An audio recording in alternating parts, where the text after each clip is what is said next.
que preguntarse qué hay que hacer frente a este problema, cuáles son las implicaciones que tiene este problema.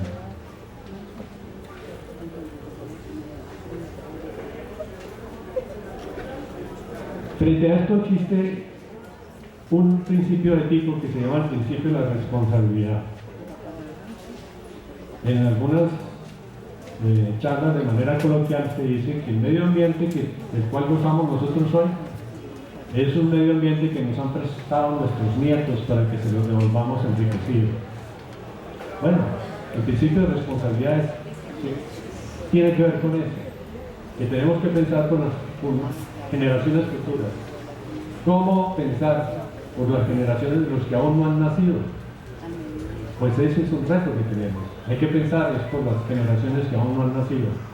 No podemos pensar de manera egoísta que, pues mientras tengamos esto, nos vamos a fiesta, sabiendo que las consecuencias para el futuro de la humanidad van a ser nefastas. Entonces esa es la ética que se habla para generaciones futuras del principio de responsabilidad. Esa amenaza es una amenaza para nosotros y para las generaciones futuras, no solamente para las generaciones futuras, para jóvenes y para viejos. Ahora, ¿cuál es la actitud de los responsables de este fenómeno? De los gobiernos, de los estados. Es interesante mirar eso. Muchos de ustedes seguramente deben haber escuchado sobre el acuerdo de Kioto. El acuerdo de Kioto. El acuerdo de Kioto fue un acuerdo que se hizo entre las potencias emisoras de gases de efecto invernadero hace 25 o 30 años, en la que se propusieron como meta disminuir la emisión de gases de efecto invernadero en 5%. En 5%. Lo primero que hizo el gobierno norteamericano cuando llegó la delegación a los Estados Unidos, porque esos acuerdos hay que ratificarlos por los congresos nacionales. Lo primero que hizo el gobierno de Reagan y después ratificado por el gobierno de Bush fue que Estados Unidos no firmaba ese acuerdo. Apenas se proponían limitar en un 5% los gases de efecto invernadero. Y lo mismo hicieron muchos otros países. Entonces, el acuerdo de Kioto quedó en buenas intenciones, no pasó de ahí. Y se han desarrollado una serie de cumbres a nivel mundial. Hubo una cumbre muy famosa hace 5 o 6 años en Copenhague, la cual asistió el presidente Evo Morales y asistió Hugo Chávez. Y fue una cumbre muy movida, movimiento social ambientalista. Cientos de miles de jóvenes de toda Europa, de Asia, de América estuvieron presentes exigiendo que había que ratificar el acuerdo de Kioto y que había que avanzar en las metas para disminuir los gases de efecto invernadero.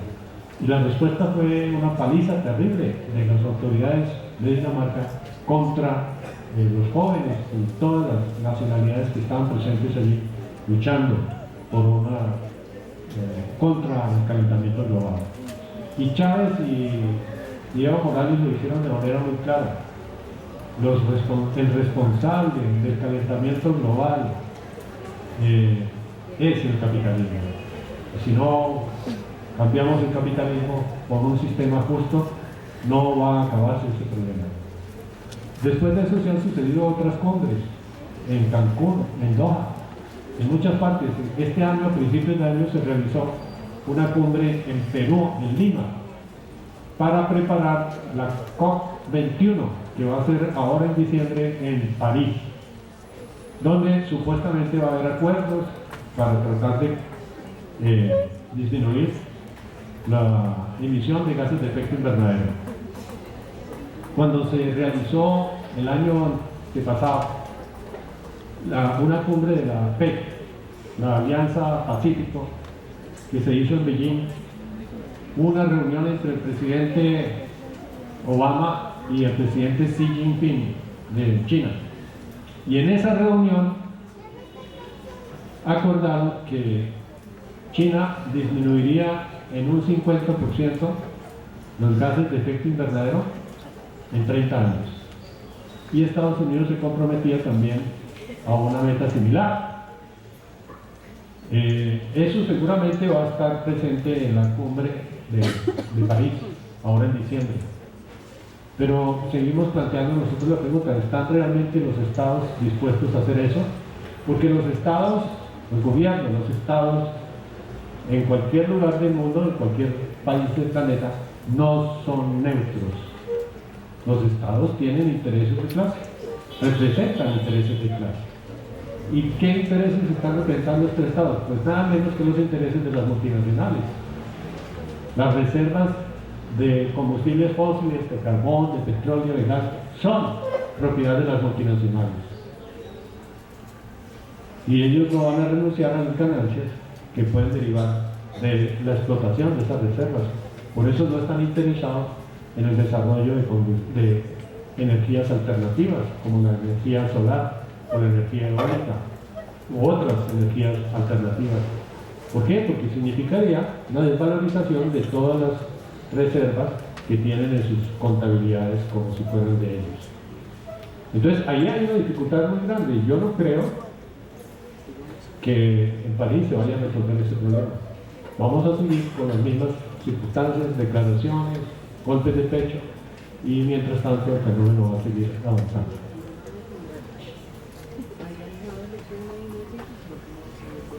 ¿Cuál es, según los científicos, la meta? Y esto ya está aceptado por el grupo un grupo de investigación sobre el cambio climático de las Naciones Unidas.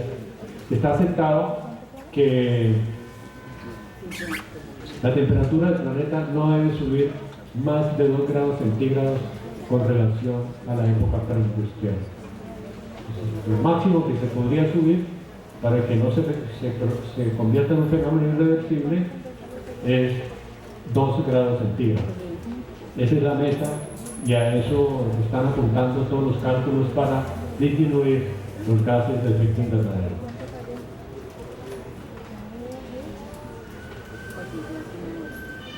Bueno, decía que ha habido muchas cumbres climáticas, no voy a repetir las otras.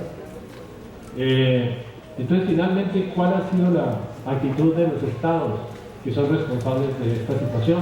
De los estados de los países desarrollados, o estados como el estado chino, que son los principales emisores de gases de efecto invernadero. ¿Qué dice Estados Unidos? Estados Unidos dice, por lo menos hasta la reunión que hubo en China entre Obama y Xi Jinping, decía que como China es el principal emisor de gases de efecto invernadero, si China no hace nada, Estados Unidos no hace nada. Y los chinos contestaban, sí, nosotros somos los principales emisores de gases de efecto invernadero, pero solo llevamos 20 años. Ustedes llevan siglos emitiendo gases de efecto invernadero. Si ustedes no hacen nada, nosotros tampoco hacemos nada. ¿Y qué dicen los europeos? Nosotros contribuimos muy pocos con la emisión de gases de efecto invernadero, pero si ni China ni Estados Unidos hacen nada, pues nosotros tampoco podemos hacer nada. En conclusión, hay un consenso, que no se puede hacer nada.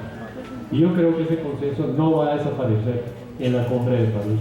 Nos vamos a encontrar en las mismas circunstancias porque en el fondo de lo que se trata es que todos estos estados son representantes de los intereses de las grandes multinacionales. Grandes multinacionales que están estrechamente relacionadas con la explotación de los combustibles fósiles. Entonces no podemos hacer demasiadas ilusiones con que lo que va a pasar en París va a resolver el problema y que ya el peligro va a desaparecer. Eso no va a ser así. Ya mencioné la situación de la reunión de la PEC, entre Estados Unidos y China, las propuestas que han hecho, que se puede caracterizar como muy poco y mucho tiempo para hacer eso. China y Estados Unidos, que dicen van a disminuir la producción de gases de efecto invernadero, es muy poco lo que van a bajar, dicen que el 50%, y además en 30 años. Así el tiempo es crucial para lo que está sucediendo con el problema del efecto invernadero y el calentamiento global. Bueno, también, pues el consenso que hay es que no se puede hacer nada. Ahora, ¿cuáles son las razones para que digan eso? Para no hacer nada. ¿Que son locos estos gobernantes? ¿O qué? ¿Qué pasa con estos gobernantes? ¿Por qué dicen que no se puede hacer nada?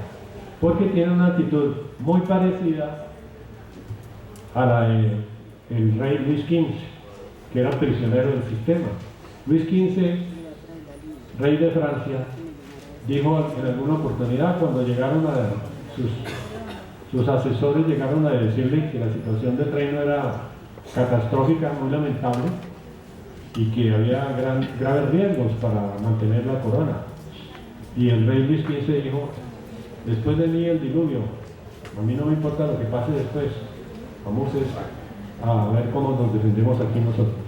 Y después fue lo que le pasó a Luis XVI, que le mocharon la cabeza en la guillotina con el triunfo de la Revolución Francesa en el año 1789.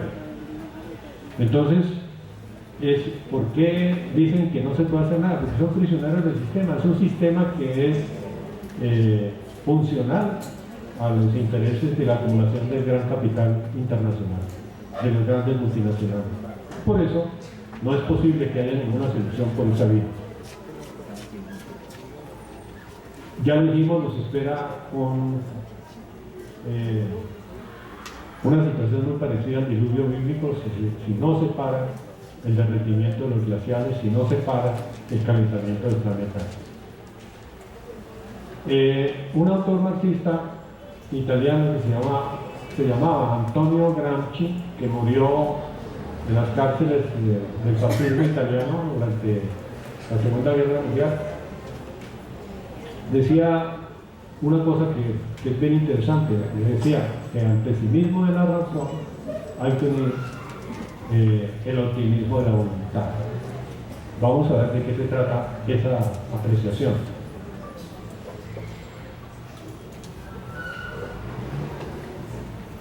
En primer lugar, sabemos que hay una amenaza sin precedentes para la humanidad, pues que la crisis ecológica es contundente, la amenaza, y el optimismo de la voluntad es la opción para luchar por alternativas radicales. Y en esto quiero hacer una precisión. A uno a veces lo descalifican diciéndole que uno es un radical. ¿Qué quiere decir radical? Radical quiere decir ir a la raíz de los fenómenos. Si yo quiero tomar una solución radical, pues tengo que ir a la raíz, no irme por la rama. Hay que coger por la raíz para arrancar de raíz el mal, el problema que hay, y no por las ramas, porque el mal no se va a eliminar. Entonces, el optimismo de la voluntad debe mirar hacia el horizonte de medidas radicales para resolver el problema del calentamiento global y del cambio climático. Pues la raíz, ¿cuál es? Ya lo hemos ido mencionando aquí. La raíz del problema es el sistema capitalista. Si no arrancamos de raíz el sistema capitalista, no vamos a resolver el problema del calentamiento global.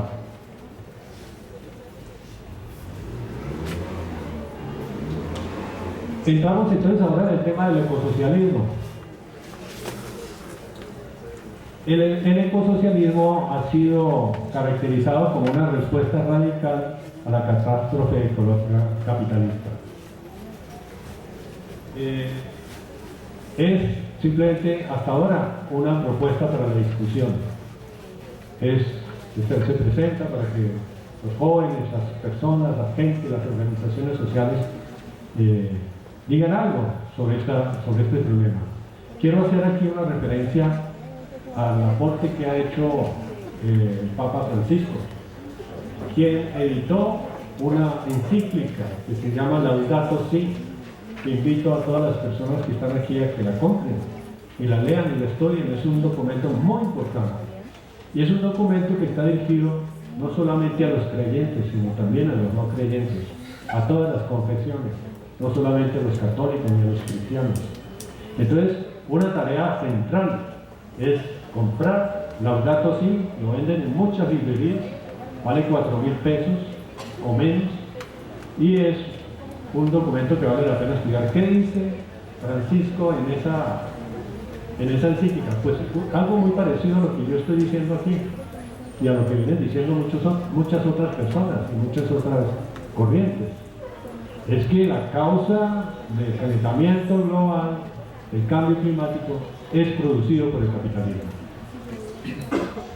Pues él no llega hasta decir que hay que extirpar el capitalismo, pero llama a todas las comunidades a la defensa de la madre tierra.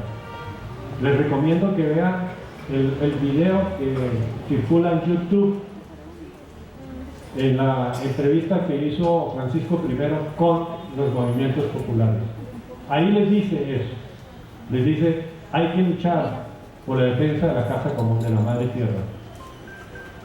Es más, les dice a los católicos, no hay que quedarse solamente orando, hay que salir a la calle a exigir la defensa de la casa común. Les recomiendo que vean esa entrevista de de Francisco con los movimientos populares en Cochabamba, en Bolivia. Ahora, otro elemento que es importante considerar es el de la relación entre el socialismo y la ecología. Socialismo que no sea ecológico no es socialismo, y ecología que no sea socialista pues no es ecología. Ese es el punto que se está planteando. ¿Cuáles han sido las experiencias del socialismo en el mundo que conocemos? Pues las experiencias del llamado socialismo realmente existente: la Unión Soviética, Europa Oriental, China, etc. Esos fueron modelos productivistas que copiaron el productivismo del sistema capitalista, no se diferenciaron del sistema capitalista. Entonces, ahí no había nada que aprender en ese modelo, porque era un modelo tan depredador como lo es el capitalismo. Y lo mismo los movimientos verdes o los movimientos ambientalistas que luchan por el medio ambiente, pero que no lo ligan con el socialismo. Son luchas que terminan finalmente absorbidas por el sistema capitalista. Entonces es necesario tener una perspectiva anticapitalista para poder salir de la encrucijada en que se encuentra la humanidad.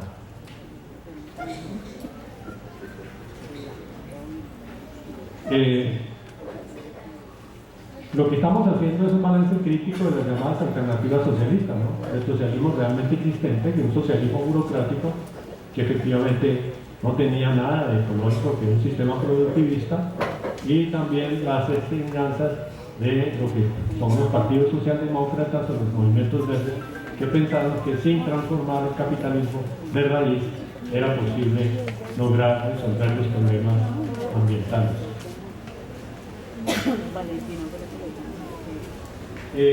El socialismo tiene una concepción antiproductivista, anticapitalista y de socialismo ecológico. Esa es fundamentalmente la tesis que se plantea en esta conferencia. Ecología que no sea socialista no tiene futuro. Ahora, es importante hacer una referencia al ecosocialismo marxista. ¿Qué es lo que pasa con el marxismo? Que también se reclama del socialismo. El marxismo ha planteado en varios documentos, particularmente Engels, en el Anti-Ideology, ha dicho que el socialismo se consigue cuando se elimina la propiedad privada sobre los grandes medios de producción, porque esa propiedad privada sobre los grandes medios de producción se han convertido en un obstáculo para el desarrollo libre de las fuerzas productivas. Entonces, si se elimina esa propiedad privada, se puede dejar que haya un libre desarrollo de las fuerzas productivas, y con eso se llega al socialismo. Ese es un error. Digamos, hay un replanteamiento crítico a ese planteamiento que hizo Engels y que de alguna manera estaba recogido también en Marx. Ese es un error. Es un error. Porque resulta que el aparato productivo capitalista no puede ser útil para una sociedad socialista. Eso sería incurrir otra vez en el productivismo. El aparato productivo del capitalismo es un aparato productivo que genera el productivismo, que genera muchas cosas que son negativas, y eso no es lo que hay que hacer. Aquí nos sugiere el autor que hay que hacer lo mismo que hicieron los obreros franceses durante la revolución de la Comuna de París. Cuando estalló una guerra entre Francia y Austria, guerra que iba ganando el imperio austriaco a los franceses, la clase dirigente francesa huyó de París con su emperador, el emperador Napoleón, el sobrino del emperador Napoleón, que también se había nombrado a sí mismo emperador. Y huyeron, las clases dominantes de Francia, de París, huyeron cuando entraban las tropas austriacas. Los obreros se levantaron, se organizaron, dieron la batalla, la resistencia y derrotaron a los austriacos. Cuando las clases dominantes francesas se enteraron de esto, se unieron otra vez con los austriacos y aplastaron la Comuna de París. La Comuna de París fue el primer experimento de Estado obrero que hubo en la historia. Y durante 2 meses que duró esa Comuna de París,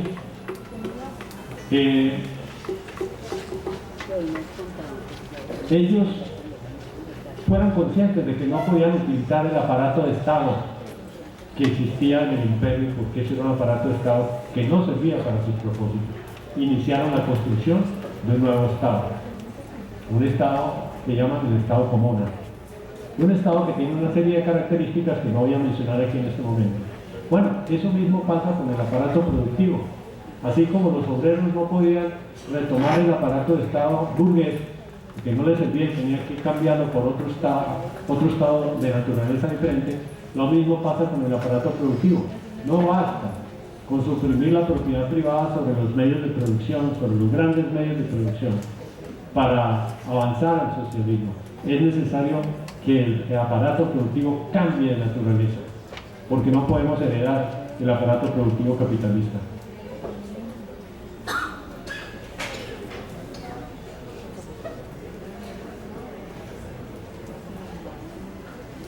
Ahora, ¿cuáles son esas medidas que habría que tomar para cambiar la situación, para crear un aparato productivo de naturaleza diferente? Hay varias cosas que hacer. Primero, es necesario cambiar las fuentes de energía fósiles por fuentes alternativas, energía solar, energía eólica y otras fuentes de energía. Eso resolvería en gran medida el problema del calentamiento global. También habría que transformar radicalmente las relaciones de producción y el aparato productivo. Habría que transformar el patrón de consumo. Nosotros somos una sociedad consumista. En ese tipo de sociedad sobraría, por ejemplo, la publicidad. ¿Qué es lo que hace la publicidad? Incitarnos a consumir, a comprar y a consumir. Si es una sociedad racional que está produciendo lo que la sociedad necesita, no requiere de publicidad. Y la publicidad representa un costo muy elevado en cualquier producto. Muchas veces la publicidad es más costosa que el mismo producto. Lo mismo que los empaques. Hay una serie de empaques lujosos que realmente sobran y que encarecen un producto. Entonces, habría que cambiar el patrón de consumo. En vez de un consumo ostentoso, que es el que domina en esta sociedad capitalista, sería un consumo de naturaleza totalmente diferente, un consumo que apunta a resolver las verdaderas necesidades de la sociedad. Ese sería un primer paso que habría que dar. Segundo, habría que eliminar un fenómeno que es muy enojoso en la sociedad capitalista, que es lo que se conoce como la obsolescencia programada. Yo los invito a que vean, seguramente algunos de ustedes lo deben haber visto ya, un video que hay en la red, en YouTube, que es sobre la obsolescencia programada.